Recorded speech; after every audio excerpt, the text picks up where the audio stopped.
1969, a crew of American astronauts successfully landed on the moon for the first time. Though only 3 of them were in the spacecraft, thousands of people had contributed their brainpower to put the astronauts in flight. Among the contributors, German scientists who had been members of the Nazi Party.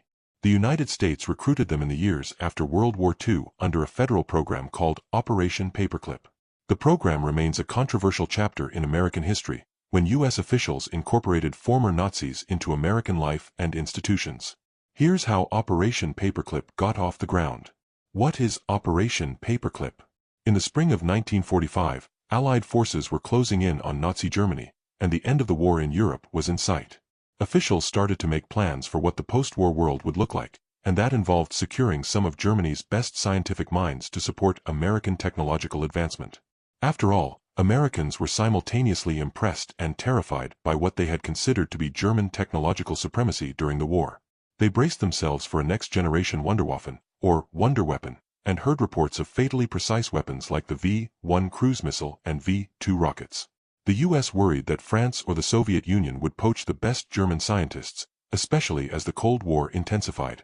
The U.S. had to deny German scientists from the Soviet Union by keeping them in the U.S., says Brian Krim, professor of history at the University of Lynchburg and author of Our Germans, Project Paperclip and the National Security State. Americans wooed scientists that had formerly worked for the German Nazi Party with promises of contracts and a home in the U.S. Operation Paperclip, sometimes called Project Paperclip, was overseen by the Joint Intelligence Objectives Agency. It hoped to harness this technological expertise to develop America's aeronautics, military, and space programs. Lasting officially until 1947, but continuing on through similar programs until 1962, Operation Paperclip brought 1,500 scientists from Germany and Austria to the United States, where most of them became citizens.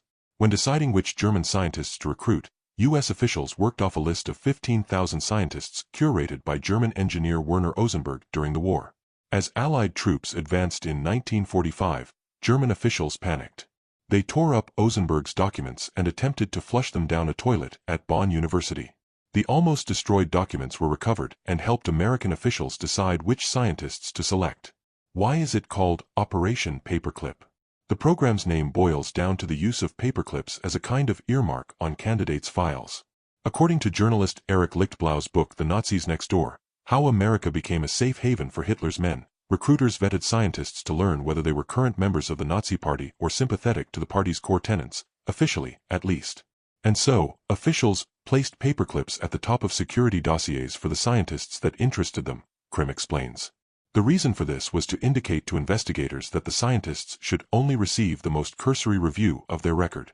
Most scientists were Nazi Party members or belonged to prohibited Nazi organizations, including Schutzstaffel, also known as the SS. The paperclip basically announced, "Don't look too closely, this guy is one of ours."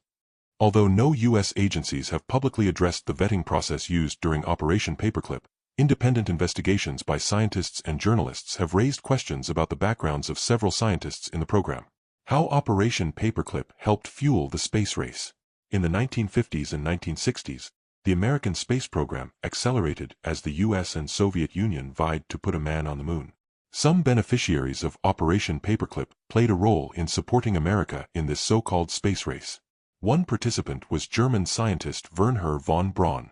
Von Braun's crowning achievement in Germany had been the creation of the V-2 rocket, a ballistic missile that could strike long-distance targets. He also had been an officer in the SS, an elite paramilitary organization dedicated to the Nazi Party.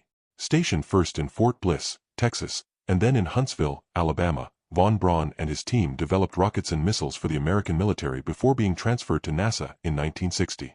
As a NASA official, von Braun supported efforts to put a man on the moon and became an outspoken advocate for space exploration. Other ex-Nazis involved in the space program included Kurt D. Buss, another former SS member, who became the first director of the Kennedy Space Center. Hubertus Strughold pioneered research on space medicine, and was posthumously scrutinized for his role in conducting medical experiments on subjects incarcerated in concentration camps during the war.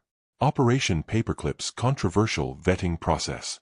Several scientists who passed through Operation Paperclip's vetting process were later scrutinized for their activities during World War II. During the war, George Rickhay had managed the acquisition of enslaved workers at Middlework, an underground weapons facility with notoriously brutal conditions. Though Operation Paperclip initially paved Ricky's path to a new life in the U.S., he was extradited to West Germany in 1947 on war crime charges, though he was later acquitted. More scientists would face scrutiny in the subsequent decades. The public history of many of the famous names was whitewashed from the start, but a few intrepid journalists in the 1970s and 80s unearthed some of the details of Paperclip's deliberately shoddy vetting process, Krim says. Arthur Rudolph was one of Ricky's subordinates at Middlework, where he managed rocket production. In the United States, Rudolph helped develop the Saturn V launch rocket that enabled the American mission to the moon in 1969. In the early 1980s, the Justice Department assembled a war crimes case against Rudolph. As a result, the rocket scientist renounced his American citizenship and left the country in 1984 to avoid trial. Operation Paperclip's complicated legacy. Historians are still grappling with how crucial the scientists recruited by Operation Paperclip were to the U.S.'s successful space program. I think the lasting impact on American science is less than people imagine, Krim says, pointing out that Wernher von Braun saved the U.S. a few years of research and development when it came to missiles. But many experts question just how necessary the rocket team was to help the U.S. space program. Krim emphasizes that the program brings up uncomfortable questions about national security and naturalization. Paperclip rewarded hundreds of devout Nazis with coveted U.S. citizenship, excellent jobs, and public acclaim at the same time Holocaust survivors were kept out of the country. These ethical questions continue to cast a dark cloud over the program, especially as details about scientists involved in Operation Paperclip continue to emerge and American space exploration expands. Krim asks, is it justifiable to accommodate yourself to a toxic ideology if you are a scientist? Is science truly apolitical? Paperclip is one case study involving these questions, but certainly not the last.